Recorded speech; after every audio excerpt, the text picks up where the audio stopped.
नमस्कार, आर्य न्यूज देख रहे हैं आप। मैं हूं आपके साथ पल्लवी सिंह। बुलेटिन की शुरुआत करेंगे रायबरेली से, जहां पर हाई टेंशन लाइन की चपेट में आने से एक मजदूर की मौत हो गई है। दरअसल लालगंज कोतवाली क्षेत्र के कस्बे में स्थित गांधी चौराहे पर यह मजदूर अरवन यादव, जिसकी उम्र 34 साल बताई जा रही है, वो एक मकान में मशीन के जरिए दूसरे मंजिल पर छत डाल रहा था। छत पड़ने के बाद जैसे ही वो मशीन खोलने के लिए ऊपर चढ़ा, तभी अचानक से घर के बगल से जा रही एक हाई टेंशन लाइन की चपेट में आ गया है। इसी की वजह से वो छत से नीचे गिर गया, जिसके बाद आनन फानन में मजदूर को स्वास्थ्य केंद्र में भर्ती कराया गया सामुदायिक के, और इसी बीच डॉक्टरों ने उसे मृत घोषित कर दिया।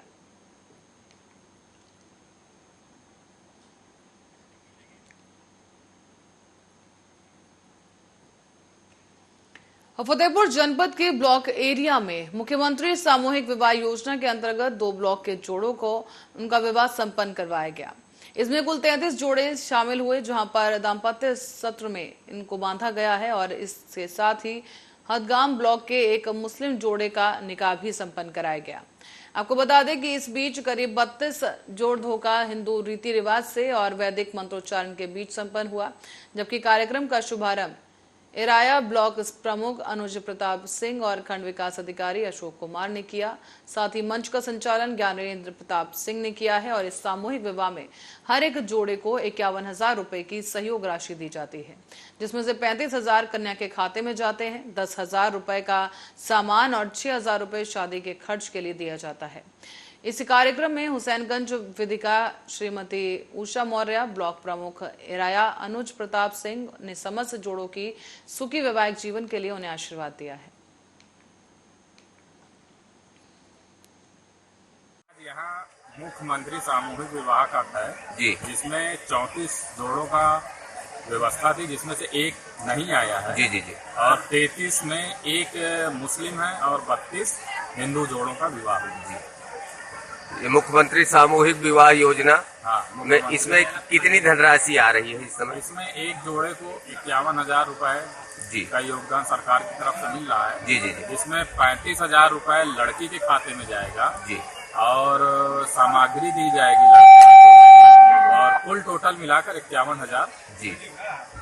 51,000 रुपए आज हमारे विकास खंड में जी एराया एवं हदगांव जी दोनों ब्लॉकों के 34 जोड़ों का शादी का कार्यक्रम था, जिसमें से एक जोड़ा नहीं आया है जी जी। 33 जोड़ों की शादी हुई है, जिसमें 32 जोड़े हिंदू थे, एक जोड़ा मुस्लिम जी सर। यहाँ माननीय मुख्यमंत्री सामूहिक विवाह योजना है, इसमें कुल 51,000 रुपए का प्रावधान है जी। इसमें 35,000 रुपए लड़की के खाते में जाते हैं जी, जबकि 10,000 रुपए का उनको सामान दिया जाता है, और 6,000 रुपए प्रति जोड़ा जो है शादी समारोह का जो अन्य खर्च है उसका खर्च होता है। महाराष्ट्र में राज्यसभा चुनाव में सत्तारूढ़ शिवसेना और एनसीपी और कांग्रेस के गठबंधन को बड़ा झटका लगा। यहां भाजपा ने राज्यसभा की 6 में से 3 सीटों पर जीत हासिल कर ली है, तो वहीं हार के बाद सत्तारूढ़ गठबंधन ने कई तरह के आरोप लगाए। सत्ताधारी गठबंधन की तरफ से काउंटिंग में 8 घंटे की देरी को लेकर भी सवाल खड़े कर दिए गए हैं। बीजेपी और शिवसेना दोनों ने क्रॉस वोटिंग और वोटों को अयोग्य ठहराने की मांग करते हुए चुनाव आयोग से शिकायत की। इस कारण 8 घंटे की देरी से काउंटिंग शुरू हुई थी, और राज्यसभा चुनाव के कांटे के मुकाबले में महाविकास अघाड़ी को बीजेपी ने तगड़ा झटका दिया।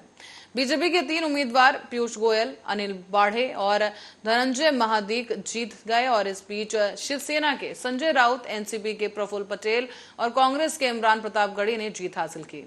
महाराष्ट्र की 6 सीटों पर 7 उम्मीदवार थे। छठी सीट के लिए शिवसेना के संजय पवार और बीजेपी के धनंजय महादिक के बीच मुकाबला था। ऐसे में मुख्यमंत्री उद्धव ठाकरे के लिए यह प्रतिष्ठा की लड़ाई थी, लेकिन वो अपने उम्मीदवार जिताने के नाकाम रहे।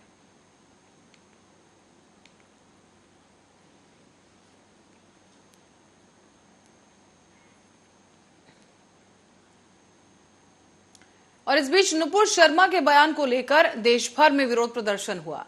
इस दौरान प्रयागराज से हावड़ा तक और रांची से हिंसक घटनाएं भी सामने आई। यूपी पुलिस इन घटनाओं को लेकर आरोपियों की पहचान और धरपकड़ में जुटी है, तो वहीं रांची में प्रशासन ने लोगों से घर से बाहर नहीं निकलने के लिए कहा। प्रशासन की ओर से यह भी ऐलान कर दिया गया है कि घर के बाहर निकलने वाले लोगों को हिरासत में ले लिया जाएगा। तो वहीं रांची में शुक्रवार को ही ये प्रदर्शन किया, और प्रदर्शन के दौरान हिंसा भड़की। हिंसा के बाद जिला प्रशासन ने 12 जून तक इंटरनेट सेवाओं पर रोक लगा दी है। आपको बता दें कि 12 थाना क्षेत्रों में धारा 144 भी लागू कर दी गई है और जिला प्रशासन ने हालात नियंत्रण में होने का दावा करते हुए कहा कि अतिरिक्त सुरक्षा बल तैनात किया गया है।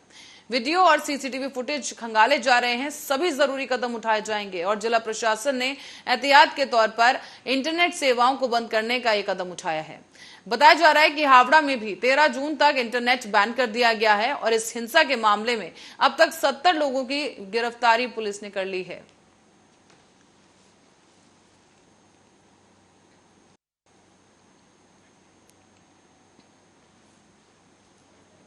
और इसी से जुड़ी एक और खबर आपको बता दें कि एआईएमआईएम के सांसद इम्तियाज जलील की नुपुर शर्मा पर टिप्पणी के बाद अब पार्टी की ओर से सधा हुआ बयान जारी किया गया।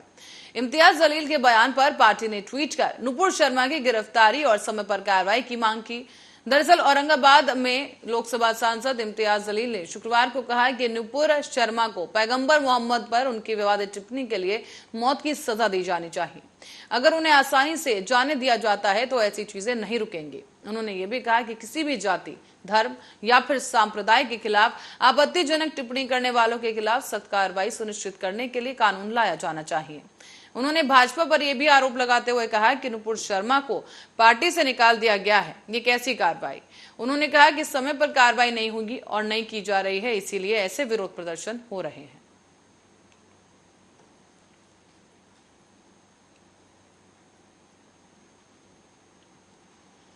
और उत्तर प्रदेश में शुक्रवार को जुम्मे की नमाज के बाद हुई हिंसक घटनाओं को लेकर मुख्यमंत्री योगी आदित्यनाथ ने सभी असामाजिक तत्वों के खिलाफ सख्त कार्रवाई के कड़े निर्देश दिए। अपनी सरकारी आवास पर हुई एक उच्च स्तरीय बैठक में मुख्यमंत्री ने अपराधियों और शरारती तत्वों के खिलाफ कड़ी से कड़ी कार्रवाई के निर्देश जारी कर दिए हैं। आपको बताते चलें कि सीएम योगी आदित्यनाथ ने कहा कि उत्तर प्रदेश के शांतिप्रिय माहौल को जो भी खराब करने की कोशिश करे, प्रशासन उसके खिलाफ कड़ी से कड़ी कार्रवाई करे। लिहाजा प्रशासन आज भी एक्शन मोड में रहेगा और इन अपराधियों की धरपकड़ जारी रहेगी। बताया जा रहा है कि पूरे मामले में अब तक पुलिस ने 136 लोगों की गिरफ्तारी कर ली है। यही नहीं बल्कि पूरे मामले को लेकर एसीएस, कार्यवाहक DGP, ADG law and order को मामले पर पैनी नजर रखने के निर्देश जारी किए गए। इस दौरान शुक्रवार को हुई घटनाओं में पुलिस ने सहारनपुर